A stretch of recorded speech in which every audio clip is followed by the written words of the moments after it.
మిత్రులారా,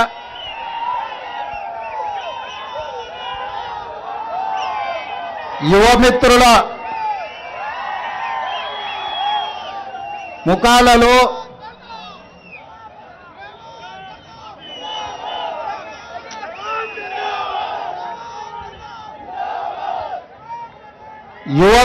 ముఖార విందంలో ఒక విజయ దరహాసం నాకు కనిపిస్తుంది. ఈ దేశంలో ఏదైనా గొప్ప పరిణామం జరిగిందా అని మా మిత్రులను అడుగుతున్నా. మీరు ఇంత సంతోషంగా ఈ ఉద్యమంలో ఉత్సాహంగా మీరు పాల్గొన్నారంటే, మీ అందరి ముఖార విందంలో ఒక విజయ దరహాసం కనిపిస్తుందంటే, छप्पन इंच छाती हमारे युवाओं के सामने झुक गया।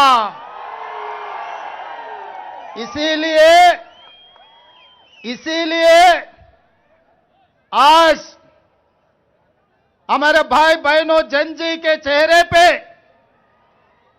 आज हमारे जनजी भाई बहनों के चेहरे पे एक विजय दरहास मैं देख सक रहा हूं। मगर ये बस की बात नहीं है, बस नहीं है, नहीं है ये, क्योंकि हमारे युवाओं का जो डिमांड था, सड़क से लेकर संसद तक आप लोगों ने आवाज सुनाकर 56 इंच छाती को हराकर विद्या मंत्री का इस्तीफा देने का मजबूरी करवा दिए। मगर नीट एग्जाम में जो शहीद हुए, इस लड़ाई में, इस जंग में लाखों विद्यार्थियों के खिलाफ जो केसेस लगाए, अभी तक केसेस नहीं निकाला। जो परिवारों के अपने भाई बहनों ने सरकार शिक्षा और परीक्षा में फेल होकर जिनके जान ले चुकी है, उनके परिवार को प्रधानमंत्री जी ने नहीं मिला, मदद नहीं दिए। इसीलिए मैं आप लोगों के तरफ से राहुल जी और खड़गे जी, संसद में जितने इलेक्टेड रिप्रेजेंटेटिव्स है, तेलंगाना राज्य से मैं ये गुजारिश करूंगा कि आप लोग आवाज उठाओ। सोमवार के दिन जितने भी केसेस लगाए, पूरा केसेस हटाना। जितने बच्चे शहीद हुए, उनके परिवार को केंद्र सरकार से मदद मिलना। మిత్రులారా, ఈరోజు ఈ మైదానంలో కనిపిస్తున్న తెలంగాణ నడిగడ్డ మీద అంబేద్కర్ సాక్షిగా, ఇందిరమ్మ సాక్షిగా వేలాది మంది జంజీ యువకులు ఇక్కడికి వచ్చి, వేదిక మీద ఉన్న ఈ జంజీ యువకులు కానీ, ఇక్కడున్న సోదరి మనులు కానీ, ఇక్కడికి తరలి వచ్చిన వేలాది మంది, వీళ్ళెవరు కూడా కాంగ్రెస్ పార్టీ కార్యకర్తలు కాదు, కాంగ్రెస్ పార్టీ నాయకులు కాదు. ఈనాడు భారతదేశ యువత సాధించిన విజయాన్ని మేము కాంగ్రెస్ ఖాతాలో రాసుకోదలుచుకోలేదు. ఈనాడు ప్రధానమంత్రి మెడలు వంచి ధర్మేంద్ర ప్రధాన్ రాజీనామా చేయించింది ఈ జంజీ యువకులు. మీ పోరాట ఫలితమే, మీ పట్టుదలనే ఈనాడు ప్రధానమంత్రి తల వంచి ధర్మేంద్ర ప్రధాన్ చేత రాజీనామా చేయించండు. మీ పోరాటానికి, మీ గళానికి రాజకీయ పార్టీలు మద్దతు పలికినాయి తప్ప, ఈ పోరాటం మీది, ఈ విజయం మీది. ఈనాడు ఈ సమావేశం కూడా, ఈనాడు ఈ నిరసన కార్యక్రమం కూడా ధర్మేంద్ర ప్రధాన్ రాజీనామాతో సరిపెట్టకుండా నీట్ పరీక్షల్లో చనిపోయిన కుటుంబాలను ఆదుకోవడానికి ఉద్యమం సందర్భంగా విద్యార్థుల మీద పెట్టిన అక్రమ కేసులు తొలగించడానికి, చనిపోయిన కుటుంబాలకు నిర్వాళులు అర్పించాలి అని నిర్ణయించుకుంటే హైదరాబాద్ నగరం నలుమూలల నుంచి, తెలంగాణ రాష్ట్రం నలుదిక్కుల నుంచి ఈనాడు వేలాది మంది ఇక్కడికి వచ్చి మేము ఆ కుటుంబాలకు అండగా ఉన్నాం, ఈ ప్రభుత్వ వైఫల్యాల మీద పోరాడతాం, అది నరేంద్ర మోడీ కావచ్చు, గుజరాత్ నుంచి వచ్చే వాళ్ళ తాత కావచ్చు, వాళ్ళ మీద పోరాటం చేస్తామని ఇవాళ ఈ వేలాది మంది విద్యార్థులు అంబేద్కర్ సాక్షిగా ఇక్కడికి వచ్చారు.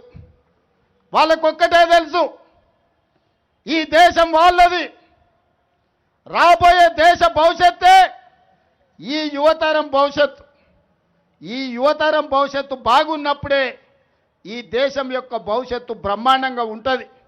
అందుకే ఈనాడు మీ పోరాటానికి పార్టీలకు అతీతంగా ప్రజాస్వామిక వాదులందరూ ఎక్కడున్నా దిక్కులు పిక్కటిల్లేలా మీకు మద్దతు ప్రకటించారు. అందుకే కేంద్ర ప్రభుత్వం దిగొచ్చి ఈనాడు మీకు అండగా నిలబడ్డది. అందుకే మిత్రులారా, ఈరోజు మా మిత్రుడు మహేష్ గౌడ్ గారు చెప్పిండ్రు, ఈనాడు నిరసన తెలపాలంటే జంతర్ మంతర్ నుంచి లోక్సభ రాజ్యసభ దగ్గరికి వెళ్ళాలంటే కేంద్ర ప్రభుత్వం జలిపించిన లాఠీలు, పేల్చిన తూటాలు మీ పోరాట పటిమను దెబ్బ తీయలేదు. కానీ ఈనాడు మా మిత్రుడు మహేష్ గౌడ్ గారు ఒక సూచన చేసిండ్రు. రాజీవ్ గాంధీ గారు రాజ్యాంగ సవరణ ద్వారా, 61వ రాజ్యాంగ సవరణ ద్వారా అప్పటి వరకు ఓటు హక్కు 21 సంవత్సరాలు ఉండే.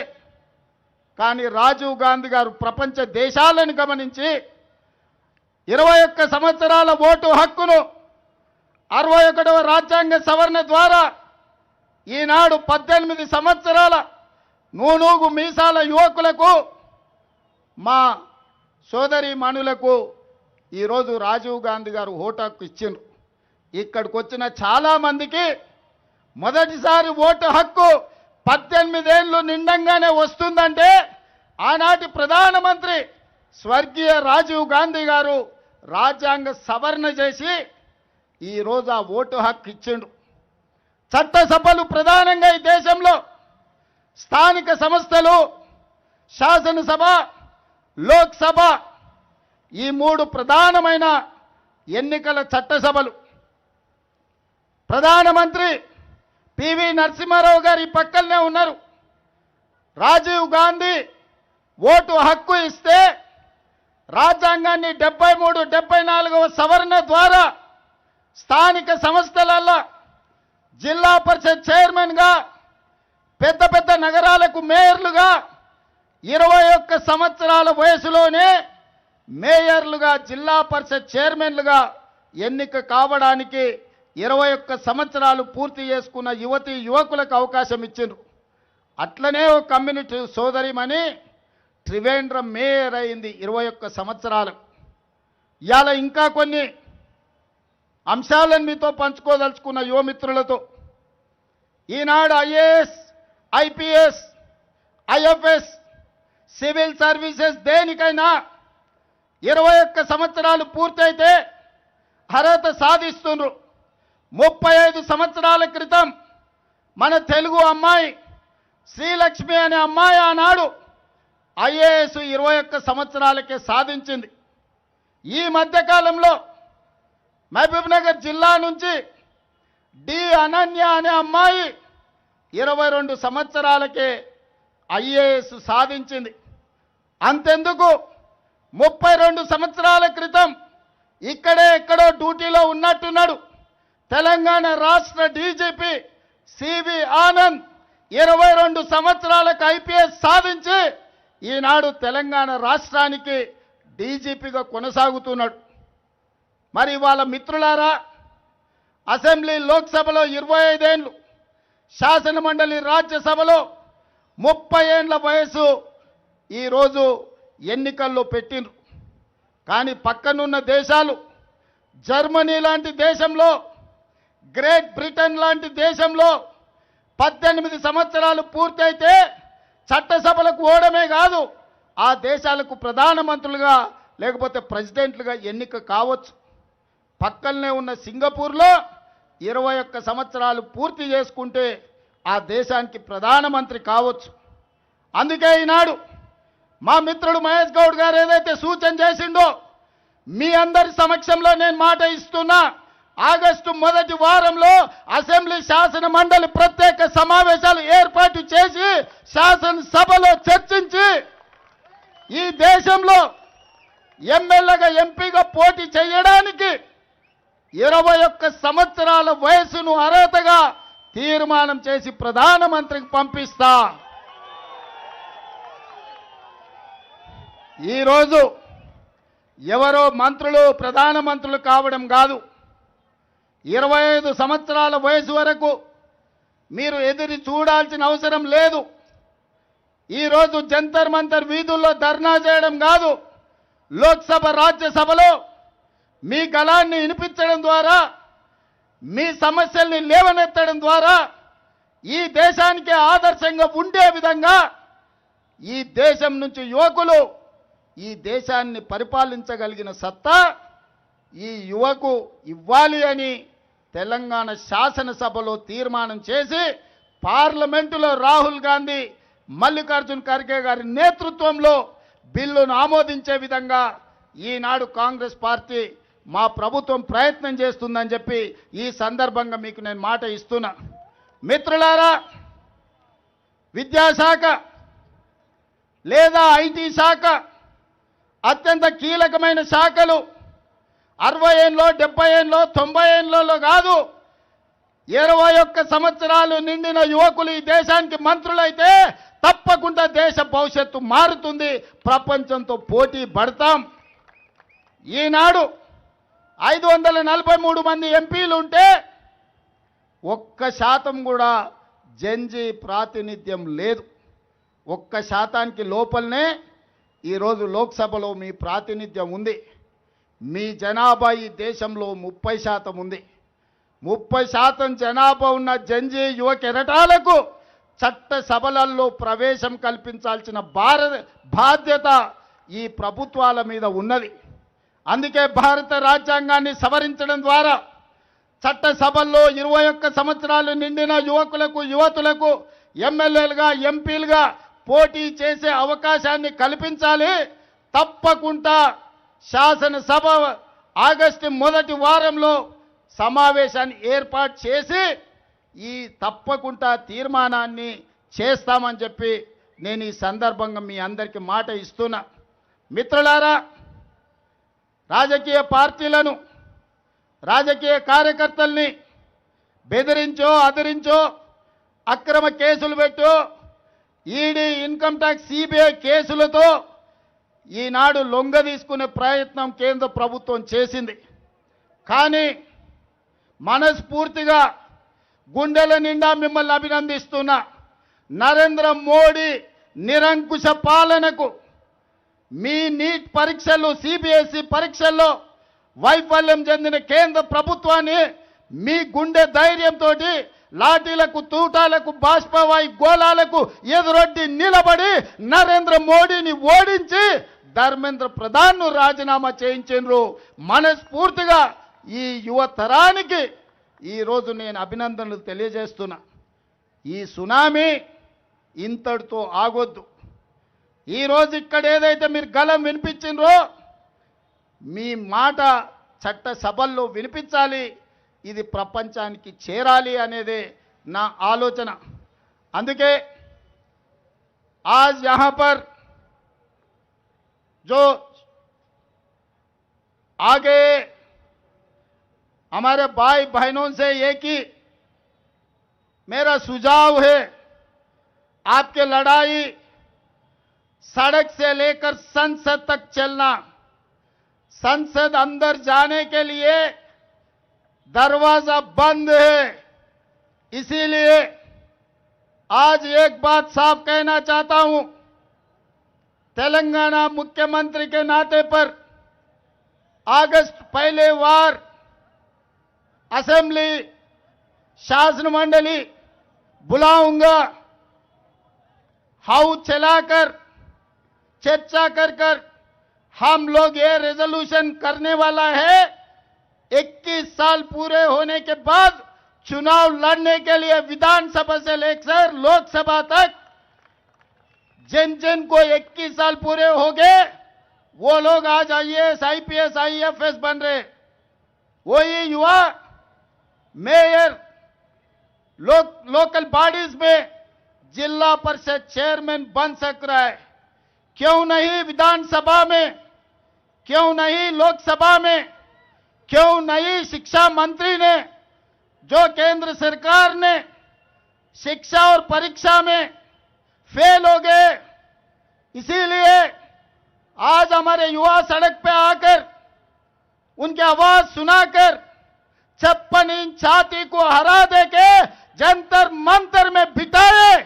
आज पहली बार इस देश जनता का विजय पहली बार जंतर मंतर से हासिल किए। इसीलिए नरेंद्र मोदी जी से, इस देश प्रधानमंत्री से मेरा गुजारिश है, देखो जर्मनी, देखो ग्रेट ब्रिटेन, 18 साल के बच्चे उस देश का प्रधानमंत्री बन सकता है, उस देश का प्रेसिडेंट भी बन सकता है। बगल में सिंगापुर 21 साल में प्राइम मिनिस्टर बन सकता है। क्यों नहीं हिंदुस्तान में? ये युवा MLA बनना चाहता है, ये युवा MP बनना चाहता है, यही युवा शिक्षा मंत्री बनना चाहता है, विद्या मंत्री बनना चाहता है, IT एंड इंडस्ट्रीज मिनिस्टर्स बनना चाहता है। इस देश का भविष्य जनजी युवाओं को मौका देने का बहुत बहुत जरूरी है। इसीलिए आज मैं ये फैसला किए, आने वाले दिनों में अगस्त पहले वार हम असेंबली चलाएंगे, असेंबली में ये बिल पास करेंगे। 21 साल युवाओं को MLA MP बनाने का, केंद्र में राज्य में मंत्री बनाने का हक देने के लिए तेलंगाना असेंबली से हम लोग आवाज देंगे, हम लोग नारा देंगे, हम लोग युवाओं को MLA MP बना के दिखाएंगे। आने वाले दिनों में केंद्र में राहुल गांधी प्रधानमंत्री, मंत्रिवर्ग में यही जनजी को विद्या मंत्री बनाने का वादा करता हूं। ये जिम्मेदारी मैं लूंगा।